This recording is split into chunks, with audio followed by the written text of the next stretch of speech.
Um, I think it's a combination. It's what I like to do, what I like to play, and the style of music and where I came from. And I came from a very classical world. I just knew about rock when I was 20.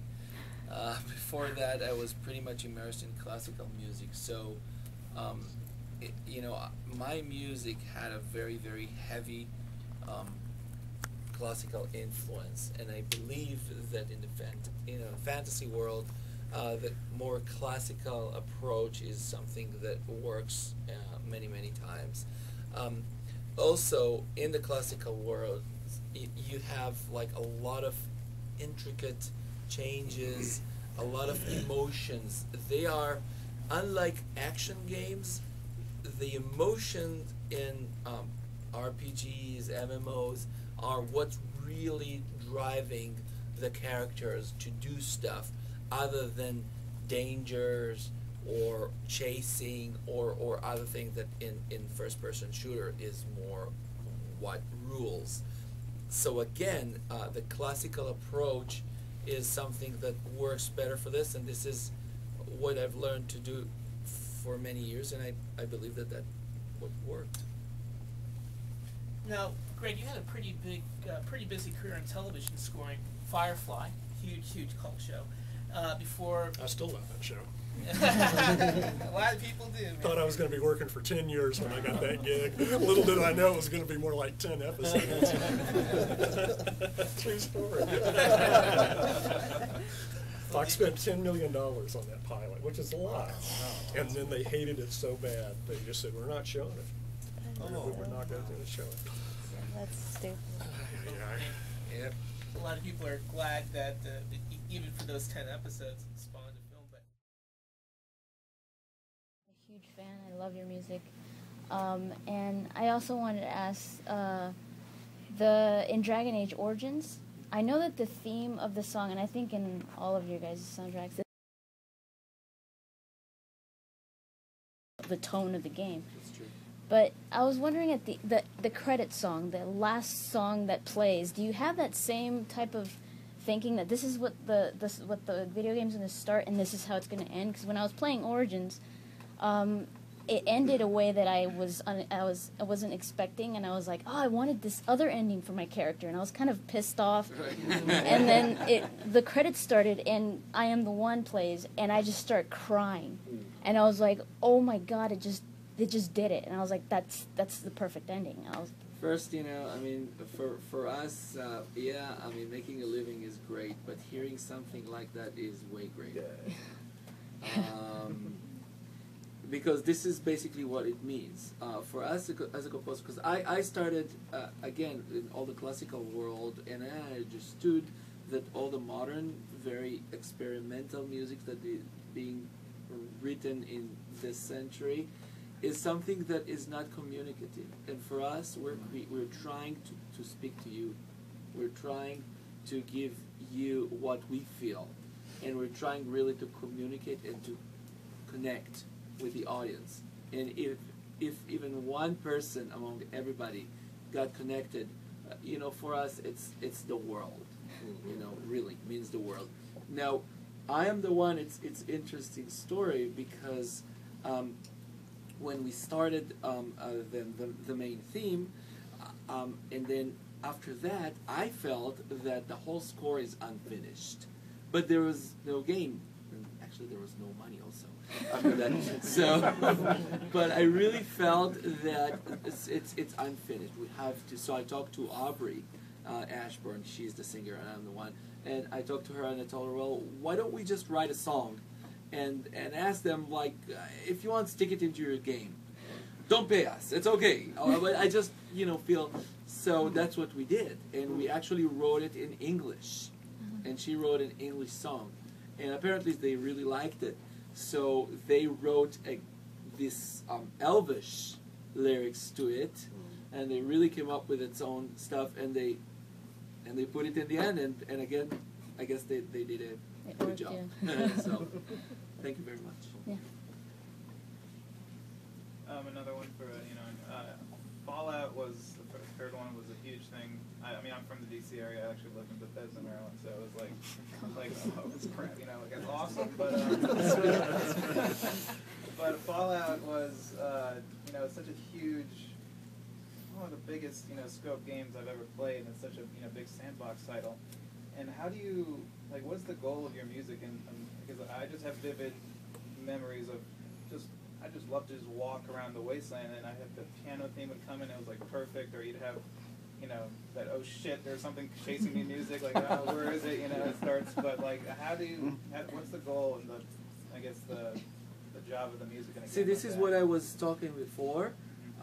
This is about these RPGs. Right. That the emotions are driving you way more than the actual what's going on.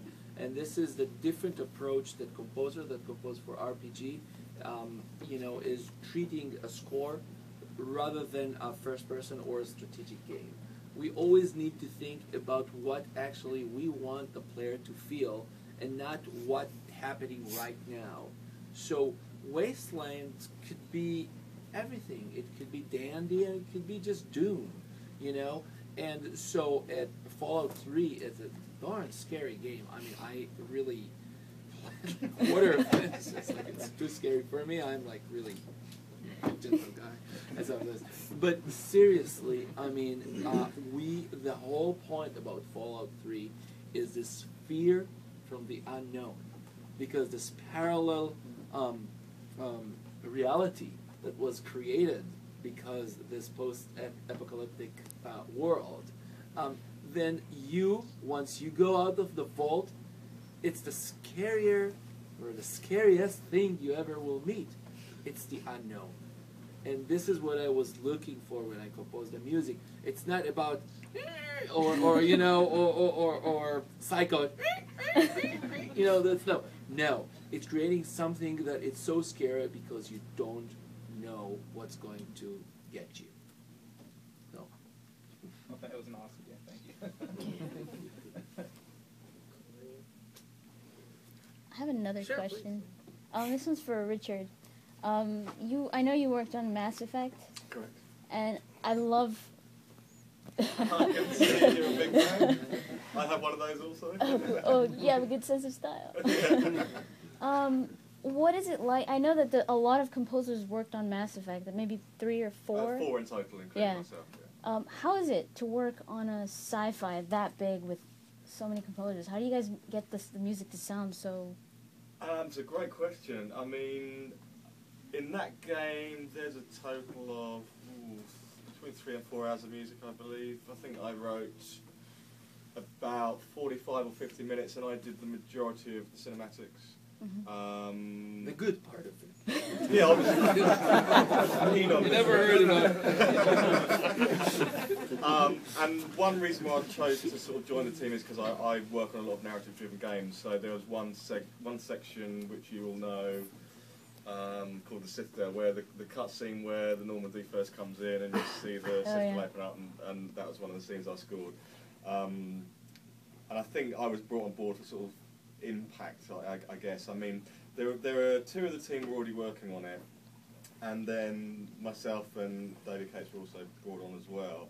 It was partly a time thing because it was a huge game, but because I'm kind of quite used to doing a lot of cutscenes in quite a short time, that was one of the reasons I was brought on. In terms of actually pulling it off and making it sound cohesive, that's a different story. I mean, we've all got our own studios. I mean, I'm in London and a couple of guys in LA and a couple up north. We've all got our own studios, we've all got our own different equipment, different backgrounds. I mean, you know, I'm a classically trained trombone player. Some of the other guys don't have any classical training. So it's a question of having a strong musical vision for the game. And actually, Casey Hudson, the project director, had that right from the word go before any composers were involved. So he was the one that said, you know, it's a bit Blade Runner, it's a bit orchestral, it's a bit of this. And he was very kind of strict on that, and everyone just got it straight away. It was, you know, it's pretty clear what he wanted. So, you know, during the process, we would speak to each other pretty much daily and have conference calls, and someone, you know, I'd get woken up at 3 o'clock in the morning UK time and like, which scene am I on now, you know. Also, we would swap quite a lot of sounds as well, because a lot of the electronic elements were sort of custom sounds that we built. That they're not just preset sounds that you dial in from a synth. They were actually sounds that myself and the other guys created. So we would swap those so that oh, this scene with the alien queen, which is the sound for the alien queen? Oh, it's that one. Can you email me that one? Things like that. Just being very organised as well. We had lots of big spreadsheets, and my studio was just full of spreadsheets and colours, and it was a pretty crazy time because I think I did all my work in about 3 weeks for that project, so I didn't get a lot of sleep.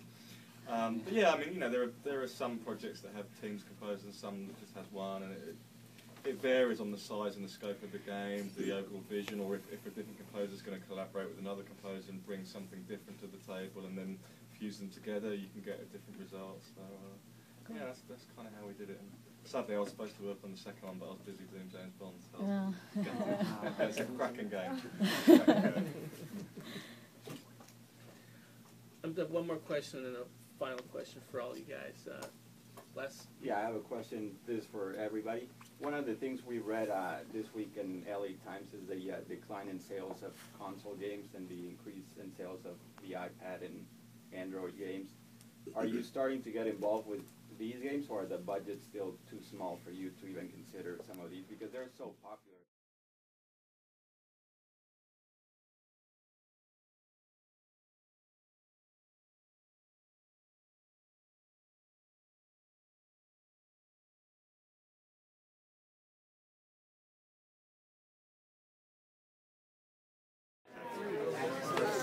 It's brilliant. Brilliant franchise. Can't wait for the third one. They are amazing.